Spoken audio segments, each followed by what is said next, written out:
क्या आपको लगता है हड्डियां सिर्फ ओल्ड एज में ही कमजोर होता है? बिल्कुल नहीं। रिसर्च में मिला है इंडियन जो लेडीज हैं उनके हड्डियां लगभग 2x ज्यादा रिस्क होते हैं और कमजोर हो जाता है 40 साल के बाद। जी हाँ, 40 साल के बाद इंडियन लेडीज में लगभग 2x टाइम्स रिस्क बढ़ जाता है हड्डियों की फ्रैक्चर होने की और कमजोर होने की। मैं हूं डॉक्टर के रॉय और ये है नो योर हेल्थ चैनल। आज हम बात करेंगे osteoporosis, one of the most common and neglected part जो इंडिया में हर महिला को जानना चाहिए। उनकी हड्डियों को कैसे स्ट्रॉन्ग करना है, ऑस्टियोपोरोसिस को कैसे रोकना है। तो आज हम लोग इसी टॉपिक पे बात करेंगे। इसके कारण जानेंगे, इसके कॉम्प्लिकेशंस क्या है और इसको कैसे प्रिवेंट किया जा सकता है, ये सब हम लोग जानेंगे। इस वीडियो को हम लोग टोटल 5 पार्ट में डिवाइड करेंगे। लास्ट पार्ट में जो सबसे इम्पोर्टेंट होगा वो है ट्रीटमेंट और कैसे हम लोग प्रिवेंट कर सकते हैं। तो लास्ट पार्ट तक जरूर रुके रहिएगा क्योंकि इसमें आपको बहुत सारी इंफॉर्मेशन मिलेगा जो कि आप अपने जिंदगी में खुद अप्लाई कर सकते हैं और ऑस्टियोपोरोसिस जैसी बीमारी को रोक भी सकते हैं। तो it is always better to prevent any disease than to get affected by the disease. तो चलिए शुरू करते हैं। पार्ट 1 पे हम लोग जानेंगे ऑस्टियोपोरोसिस होता क्या है।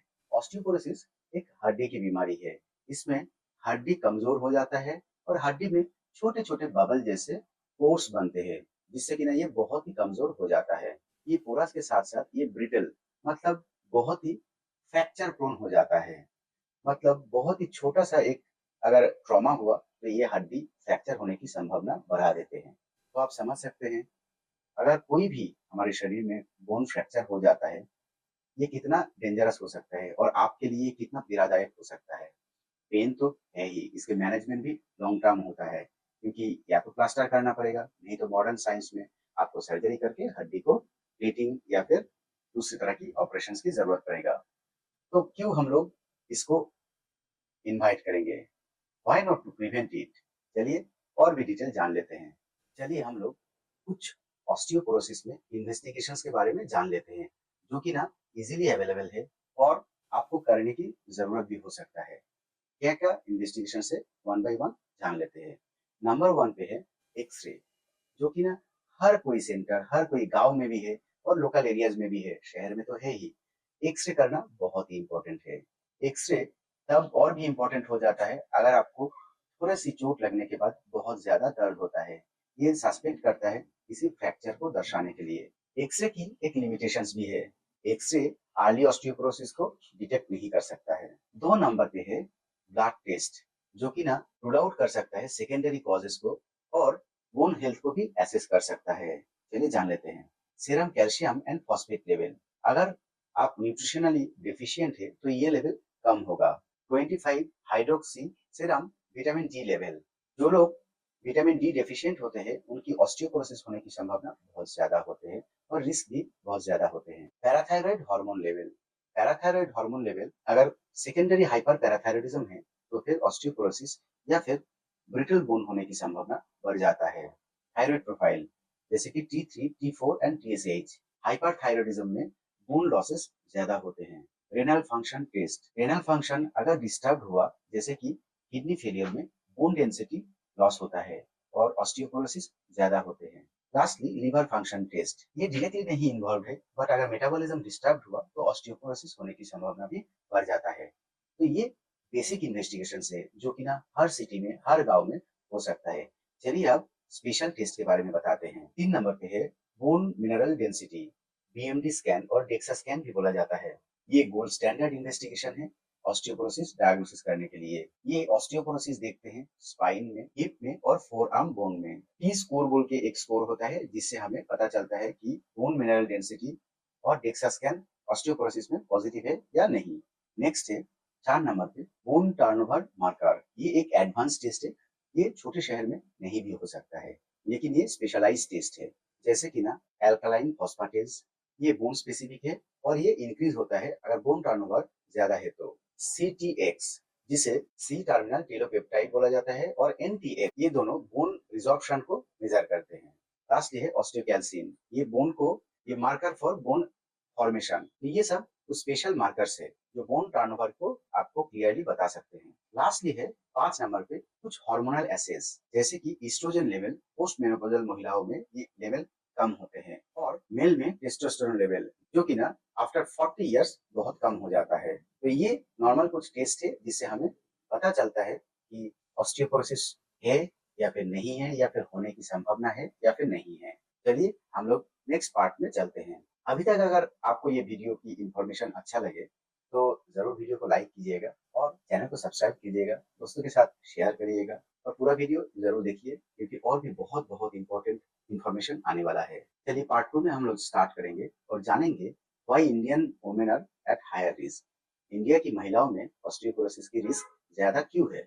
नेशनल ऑस्टियोपोरोसिस फाउंडेशन के हिसाब से ये देखा गया है कि इंडियन जो लेडीज है इनकी ऑस्टियोपोरोसिस की रिस्क बहुत ज्यादा है। चलिए जानते हैं क्या क्या कारण है।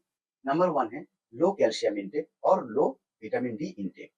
इंडियन जो डाइट है वो प्रॉपर डाइट नहीं होता है, जिसके कारण इंडियन डाइट में कैल्शियम की मात्रा कम होता है, जैसे कि दूध या फिर चीज और भी जो कैल्शियम रिच फूड होता है वो कम मात्रा में होता है। इंडियन डाइट में ज्यादा से ज्यादा कार्बोहाइड्रेट रहते हैं। 2 नंबर पे है less sun exposure. India tropical country है, फिर भी इंडिया में हम लोग सन एक्सपोजर आज के जमाने में बहुत बहुत कम हो गया है। आज से 20-25 साल पहले इतना खराब हालत नहीं था। आज के दिन में सेडेंटरी लाइफस्टाइल, इंडोर वर्क और गर्मी के कारण भी एक है, जिससे कि ना आउटडोर एक्टिविटीज बहुत कम हो गया है और सन एक्सपोजर भी बहुत कम हो गया है, जो कि ना अगेन एक बड़ा कारण है विटामिन डी डेफिशिएंसी का। और विटामिन डी डेफिशिएंसी मतलब ऑस्टियोपोरोसिस की रिस्क भी ज्यादा होने की। नंबर 3 है multiple babies and multiple pregnancies. आपको पता ही है फीमेल जब प्रेग्नेंट होते हैं तो उनकी बेबी के लिए कैल्शियम फीमेल की बॉडी से ही आते हैं, लेकिन अगर आपकी डाइट डेफिशिएंट होगा, हाई अमाउंट में आप कैल्शियम नहीं लेंगे तो फिर आपकी बॉडी कैल्शियम डेफिशिएंट होंगी और आपको ऑस्टियोपोरोसिस होने की भी संभावना बढ़ जाएगा। इंडिया में ये एक बहुत ही बड़ा कारण भी है। नंबर 4 पे है अर्ली मेनोपॉज, मतलब मेंस्ट्रुएशन जो है, महीना जो है वो बहुत पहले ही आ जाते हैं इंडियन महिलाओं में, और एक कारण है जिससे हार्मोनल इम्बैलेंस होकर ऑस्टियोपोरोसिस हो जाता है। तो ये मेन कारण है। पार्ट 3 में हम लोग जानेंगे सिम्टम्स क्या क्या है जिसको कभी भी इग्नोर भी नहीं करना चाहिए। चलिए जान लेते हैं वन बाय वन। नंबर 1 है फ्रीक्वेंट बैक पेन, और साथ ही साथ आपकी जो हाइट है वो भी कम हो जाता है। नंबर 2 पे है स्टूप्ड पोस्चर, आप झुके रहेंगे। नंबर 3 पे है मोस्ट इंपॉर्टेंट जो कि ना फ्रीक्वेंट फ्रैक्चर होने लगेगा आपकी हड्डियों का, स्पेशली हल्का से अगर ट्रॉमा हुआ तो। और लास्टली है वीकनेस और टेंडरनेस होगा, मतलब दर्द होगा हड्डी में। ये सब कुछ सिम्टम्स है ऑस्टियोपोरोसिस की। चलिए आप चलते हैं पार्ट 4 में, जो कि ना डायग्नोसिस कैसे करेंगे। क्लिनिकली अगर आपको इस तरह की सिम्टम्स है तो डॉक्टर को जरूर दिखाइए, डॉक्टर की कंसल्ट करें। और कुछ टेस्ट है जो आप कर सकते हैं, बट गोल्ड स्टैंडर्ड टेस्ट है डेक्सा स्कैन। अगर डेक्सा स्कैन में टी स्कोर सजेस्टिव है कि आपको ऑस्टियोपोरोसिस है तो फिर डॉक्टर की सलाह लेके ट्रीटमेंट इमीडिएटली स्टार्ट करना ही बेहतर है। ब्लड टेस्ट में विटामिन डी की लेवल देखिए और कैल्शियम की लेवल भी जरूर देखिए। जैसे कि मैंने पहले ही बताया था, पार्ट 5 में रहेगा आपके लिए मोस्ट इंपॉर्टेंट इंफॉर्मेशन, लाइक इसकी ट्रीटमेंट क्या है और प्रिवेंशन क्या है। चलिए हम आज आपको 5 ऐसे टिप्स बताएंगे और ट्रीटमेंट ऑप्शन बताएंगे जो कि ना आपकी जिंदगी को बदल सकता है। नंबर 1 पे है calcium and vitamin D intake. Calcium and vitamin D rich जो फूड है वो अपनी डाइट में जरूर शामिल करें। अगर आपकी उम्र 30 साल हो गया है तो ही आपको ये सब करना चाहिए, क्योंकि बाद में तो और भी ज्यादा बोन डेंसिटी कम हो जाएगा। इसमें है स्पेशली दूध, बटर, रागी, तिल एंड मछली। नंबर 2 पे है सनलाइट एक्सपोजर। डेली मॉर्निंग में एटलीस्ट 20 मिनट सन एक्सपोजर लीजिए, स्पेशली अगर आपको पॉसिबल है तो सुबह 11 बजे।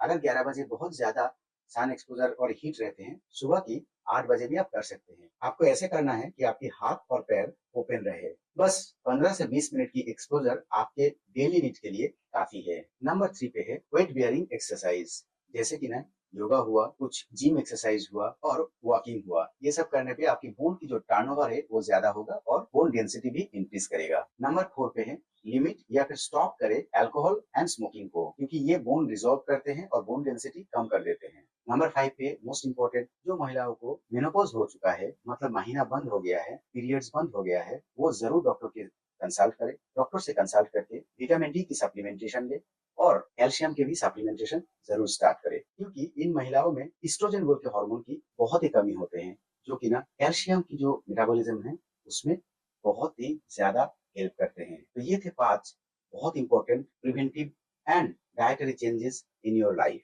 बेसिकली ऑस्टियोपोरोसिस एक साइलेंट किलर है, लेकिन इसकी अर्ली डिटेक्शन, कुछ लाइफस्टाइल में चेंजेस आपको बहुत ज्यादा प्रॉब्लम से बचा सकते हैं। तो और देर किस बात की, आज ही अपने डॉक्टर से कंसल्ट करें, ब्लड टेस्ट कराएं, विटामिन डी की लेवल देखें, कैल्शियम की लेवल देखें, अगर जरूरत पड़े सिम्टम्स है तो डेक्सा स्कैन भी जरूर कराएं। अगर ये सब इन्फॉर्मेशन आपको अच्छा लगे और बहुत ही इंफॉर्मेटिव लगे तो वीडियो को जरूर लाइक करें, दोस्तों के साथ, फैमिली मेंबर के साथ, स्पेशली जो 40 साल से ज्यादा हो गए हैं उनके साथ शेयर करें। हमारे देश को ये बहुत ज्यादा इम्पोर्टेंट है। हमारे देश की जो नागरिक है उनको बहुत ही जरूरी है ये सब इन्फॉर्मेशन, ताकि सब अपना हेल्थ की एटलीस्ट केयर कर पाए। कमेंट में जरूर लिखिए कैल्शियम। तो अगली बार फिर मिलेंगे ऐसे ही कोई धमाकेदार टॉपिक के साथ। तब तक के लिए स्टे हेल्दी, स्टे सेफ। नमस्कार, जय हिंद।